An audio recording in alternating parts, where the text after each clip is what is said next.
Brunch beyond their traditional French toast and eggs Benedict? Well, that's why John Griffith from Datz Restaurant Group is back. And he is showing us delicious brunch cocktails being served at Dr. Barbecue. What's going on? Good morning. How are you? I'm fantastic. Yeah, I wanted to show off some of the cocktails we do at brunch at Dr. Barbecue. We've got a bit of a Western flair on some of our things here, and Southern too. We've got a prickly pear mimosa that we use the desert pear syrup in, a little bit of mandarin puree with prickly pear candy on top.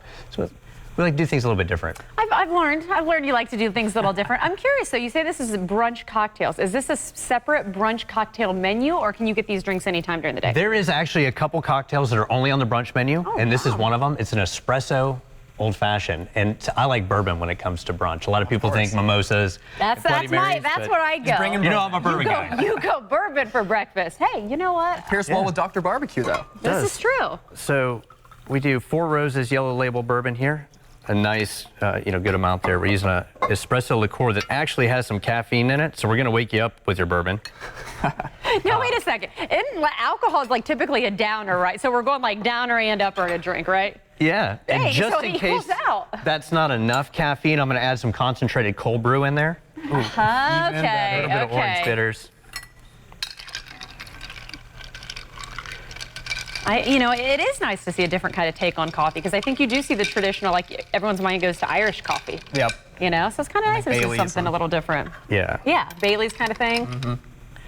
And so we're going to chill that a bit. And this is a nice sipping cocktail. So we're going to serve it right there without any rocks on it. We're going to give you a little bit of always makes it look good. Orange zest too. And then are you a bourbon guy, Zach?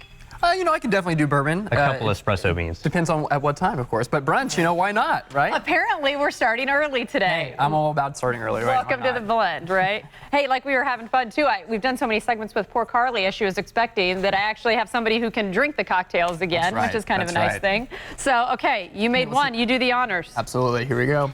Cheers. Guest host, right? I can have fun with this. Ooh, that is so smooth. I love that. He's good. Very good. And you get that hint of coffee, but it's still a little bit citrus and that nice bourbon, flavor as well. So definitely a nice mix, and certainly wakes you up, and it's not too overwhelming for something like brunch. Yeah, it's a great balance, and it's got a little bit of sweetness to kind of. Absolutely. And it feels a lot lighter too than what you would expect. So yeah, certainly a nice dinner, something to enjoy at brunch, especially Dr. Barbecue. Well, okay, I'm going to actually jump off what Zach just said at Dr. Barbecue. So you really pride yourself in making different drinks at all of the different restaurant groups, and you're kind of over all of them, right? I am, and I like to look at each one and kind of play to their identity. And with Dr. Barbecue, I think of rustic and I think of bourbon so much, and I wanted to have something with bourbon in it, but was still a great sipping cocktail for brunch. That's got to be fun for you to be able to have the different themes and the different vibes. We got even a barbecue rib on top of one of those. Yeah, so that's our Bloody Mary. We use a mix called Bloody Blonde. It's made in Charleston, South Carolina with golden heirloom tomatoes. It's got a nice bit of heat to it. We rim that glass with Ray Lampe, Dr. Barbecue's hot chicken rub, and then we garnish it with a smoked rib, a little bit of celery, and an heirloom tomato. You know what? Speaking of Dr. Barbecue, I just had some of Lee Jasper's hot sauce or barbecue sauce that he makes. Oh, yeah. Really, really good. You have to tell Lee. He hasn't been here in a while. He hasn't. We got to get him back on. I know. He always ma'amed us. We always have fun with Lee. He's so polite. He is so polite. No offense to you, John. You're polite, too. He's a Texas gentleman. Exactly.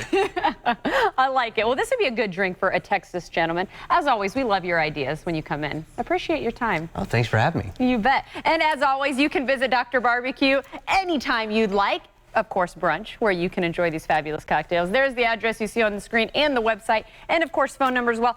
Is it still as busy that you guys recommend reservations? Oh, we always recommend them. It is a big restaurant with a lot of seating, so we can accommodate walk-ins. Awesome. Absolutely. People are loving it. Well, thanks again. We appreciate you coming in.